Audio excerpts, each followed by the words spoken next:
Olahraga Jabar Hat-Trick. Kembali bersama saya Francisca Cecilia. Kali ini kita akan kembali membahas tentang doping pada olahraga bersama Dr. Trias Nugrahat. Dokter, apa kabar? Alhamdulillah baik.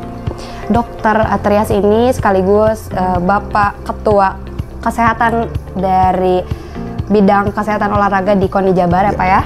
Boleh nggak sih dok dijelasin dulu definisi dari doping itu apa? Ya, sebenarnya mudah saja ya. Doping itu kan satu istilah yang mengacu pada upaya kita untuk penguatan obat yang untuk meningkatkan performa. Ya, performa itu jadi macam-macam. Ya, memang baik untuk atlet, tetapi risiko jangka panjangnya. Mungkin ininya dulu quote-quote-nya. Jadi doping itu adalah suatu obat yang digunakan oleh atlet untuk penguatan dari performa dia. Oke. Kalau saya kan sebagai orang awam tidak terlalu paham ya tentang obatnya seperti apa. Nah, kalau secara umum obatnya itu apa ya, Dok? Tersering, yang paling sering kan kalau teman-teman juga sudah pernah tahu ya, itu obat-obat steroid. Ya, itu biasanya atlet bodybuilding segala macam itu anabolic steroid itu penguat otot. Kemudian stimulan. Stimulan itu jadi macam-macam.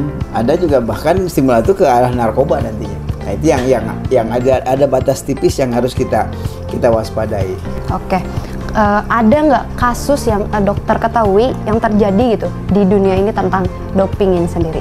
Ya, doping yang paling sering yaitu kasus Ben Johnson kali ya. Lari 100 meter dulu pakai stanozol. Ya, stanozol itu obat untuk steroid yang bisa memperkuat. Kan kelihatan sekali badannya juga terbentuk gitu seperti kayak orang bodybuilding gitu. Itu karena memang ototnya baik, kemudian dengan otot yang begitu sempurna dia bisa lari kecepatan yang tinggi. Kemudian yang terkenal lagi di Tour de France itu Lance Armstrong. Ya, dia menggunakan erythropoietin. Jadi untuk meningkatkan kadar HB.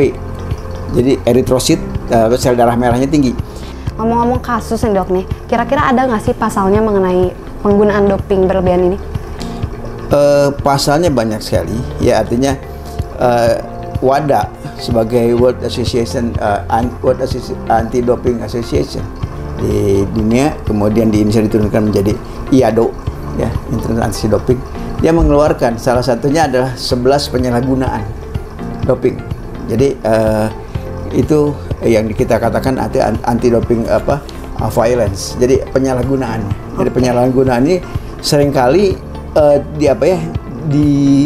tidak disadari oleh baik oleh atlet maupun oleh ada yang namanya atlet personal support.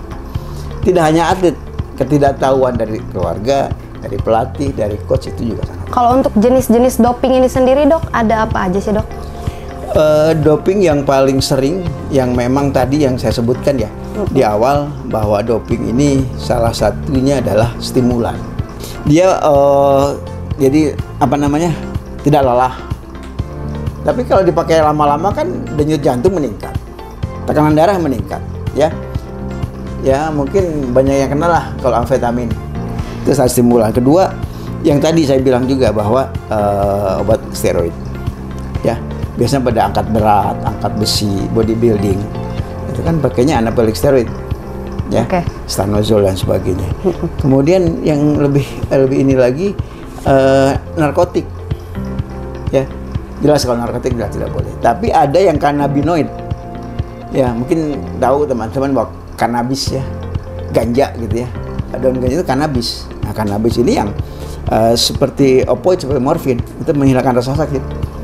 Sehingga atlet anak cedera begitu aja minum opioid itu dia hilang rasa sakitnya. Gitu ya. Jadi dia performanya tetap tinggi gitu. Itu yang tidak. Kemudian ada hormon tadi, yang hormon itu salah satunya EPO tadi, erythropoietin.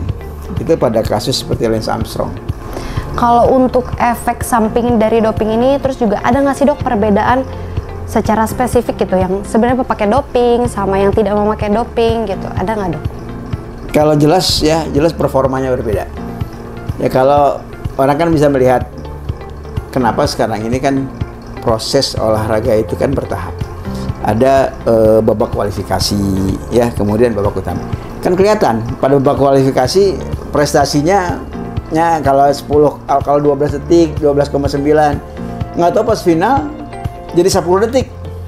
Kan hal yang tidak mungkin dalam waktu hanya mungkin 6 bulan atau setahun, itu performanya terlalu meningkat. Itu tidak masuk akal. Tidak masuk akal. Kemudian dia cedera, tapi kemudian dia bisa bertahan lama.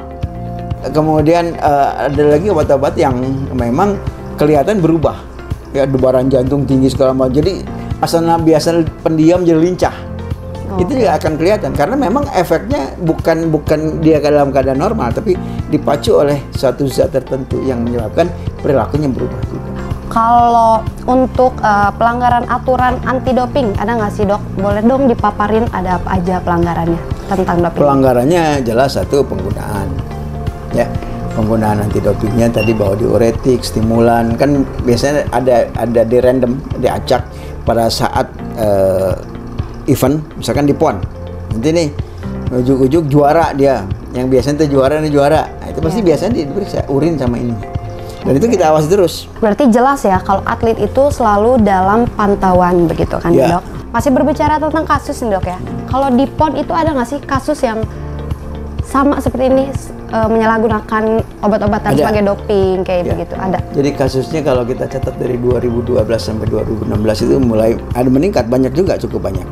Kemudian agak menurun di 2021 kemarin. Jadi yang di PON di Papua itu mulai menurun. Tapi ya waktu di PON di Jawa Barat, bahkan kan 2016 ya di Jawa Barat, nomor 2012 itu kasusnya cukup banyak.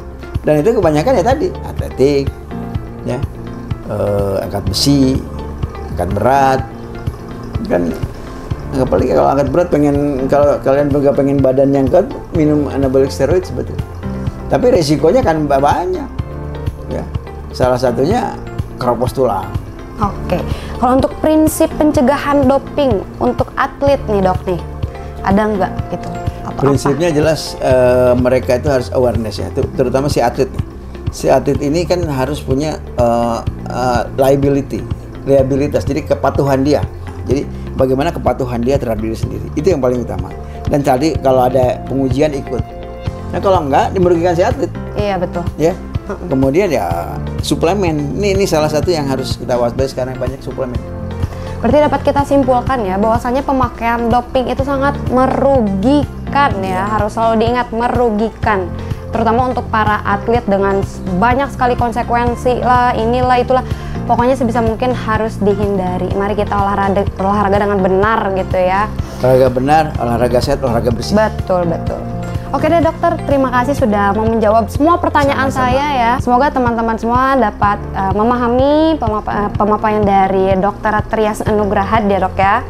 Oke, terima kasih, Dokter. Sama-sama. Salam olahraga, Jabar Hat-Trick. Jabar Hat-Trick.